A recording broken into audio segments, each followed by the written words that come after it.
She stands barely taller than these children, but to them, Dr. Sunita Krishnan is a towering figure, big sister, mother, and school principal rolled into one. Their faces betray few outward signs of the trauma these children have endured.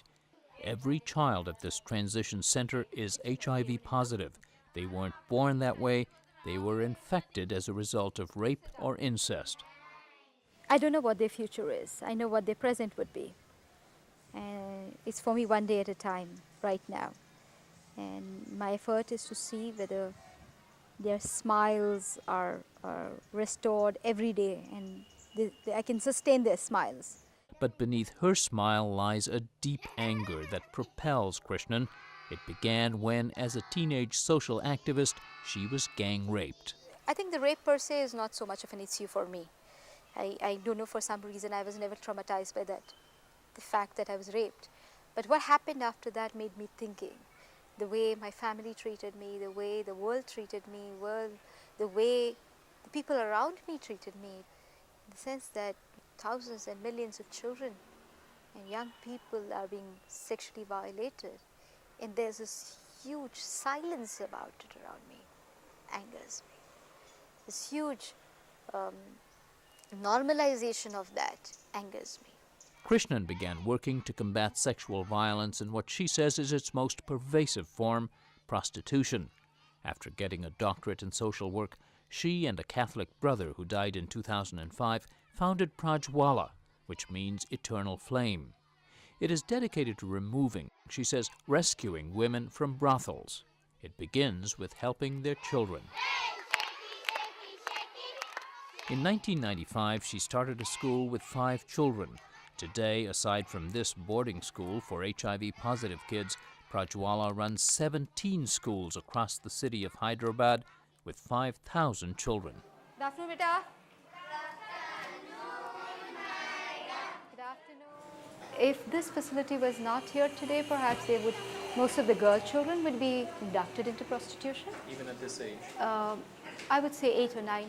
The older children that you saw in the other floor are children who would have been easily procured for prostitution, and most of the boys right from the age of 6 or 7 perhaps would be pimping for their mothers.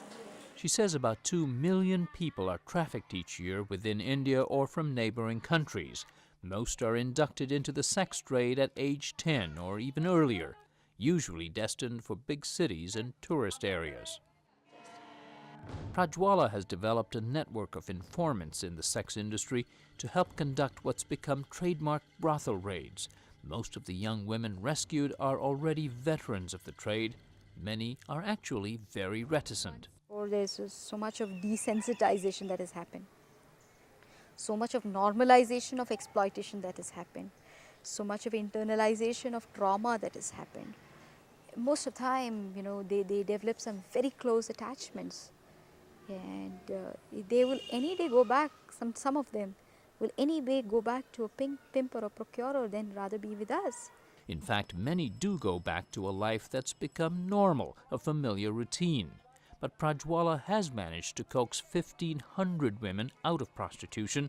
Peer counselors like 20-year-old Malini play a critical role. When we get the girls, they cry a lot. I ask why, and I tell them my own story, that this is what happened to me, and I don't want the same to happen to you. Malini's story is typical. There was abuse, poverty, and despair in her home. A seemingly helpful adult friend, often it's a relative, offered the young daughter work in the big city. Instead, says Malini, she was sold into a brothel. The price the brothel paid for her then became the price she'd have to pay for her freedom, paid from her brothel earnings. The accounting is elastic and entirely dictated by pimps or madams, as she found out months into her servitude. One day they told me, there's a small balance, and when you pay it off, you'll be free to go. I asked how much, and they said 200,000 rupees. I got frightened. I said, why 200,000? I've been here for so many months, and you've earned so much money from me.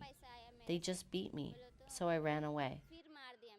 But running to the police in a city she didn't know, she encountered only more violence. When we asked the police, "Why are you hitting us?" they said, "Because you do this immoral work." And I said, "Well, why are you catching us? You should go after our house madams, not us." But they just beat us some more. Official corruption has decreased in recent years. Prajwala's rescue raids are now conducted with the police. At least part of this is due to pressure from Washington. The U.S. Justice Department publishes an annual TIP, or Trafficking in Persons report. Countries that show no improvement in cracking down run the risk of some trade sanctions. At one level, it irritates me to no end that my country would require somebody else from outside to tell them this is a problem. That's not a right way to go about it. At the same time, she's not shy in telling the U.S. and others what to do. 25% of sex tourists in Asia are American, she says. So one needs to ask questions in America also about why American people want small children to have sex with. You know, and that if they don't get it in their own countries, that they seek out in countries like Sri Lanka and India and Philippines. You are imposing sanctions on India. But have you ever thought about imposing sanctions on your own country? Krishnan says Washington has laws against sexual predators, even those who offend abroad, but she says it doesn't enforce them enough. In India, her advocacy has strengthened laws to counter trafficking and protect victims. Prajwala's rescue raids are now conducted in many of the country's major prostitution areas. Most of these girls have spent many years in flesh trade. And this is a kind of a transit shelter.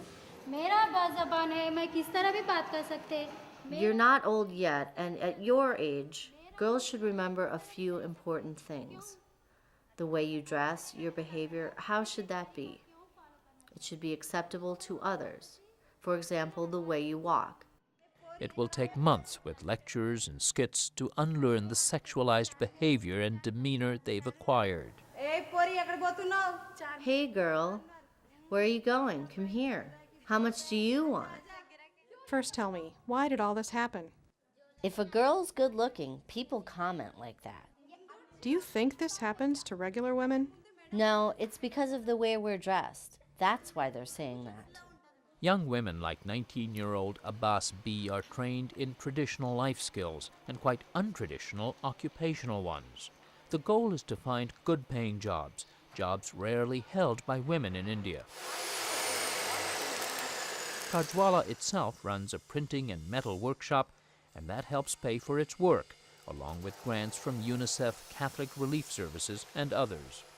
We have trained young girls as welders, as carpenters, as printers, as bookbinders, as screen printers, as taxi drivers and auto drivers. We also train them as housekeepers to work in hotels and hospitals and things like that. Their earnings make women like Abbas more eligible as brides, even though she, like perhaps 25% of women here, is HIV positive. I want to get married to a very kind-hearted man, and I definitely want an HIV positive man, because I don't want to ruin somebody's life. He should be caring. If he is sick, I'll take care of him, and if I'm sick, he'll take care of me. If she does get married, her wedding, like many others, will happen at Prajwala. At any given point of time, there is somebody pregnant, somebody delivering, or something is happening. So from birth to death, we are the only linkage. She tries to reconcile these women with their families, but for many, Prajwala is the only family they know. It's a daunting parental role for the 34-year-old Krishnan, one for which she calls deeply on her faith. I'm a practicing Hindu. I have this deep-rooted belief that my life is a providence by itself, and God has brought me in this world to do what I'm doing, and God will allow me to stay in this world so long as He believes that my mission is not done. And therefore I do believe that The day God believes that my work is done, I'll be killed, or I'll die naturally, whichever way that is possible. Prostitution is a very lucrative, organized crime, she says. She's been beaten up 14 times since starting Prajwala, the price for rescuing thousands of children from what she calls the world's oldest form of slavery. For Religion and Ethics News Weekly, this is Fred de Sam Lazaro in Hyderabad, India.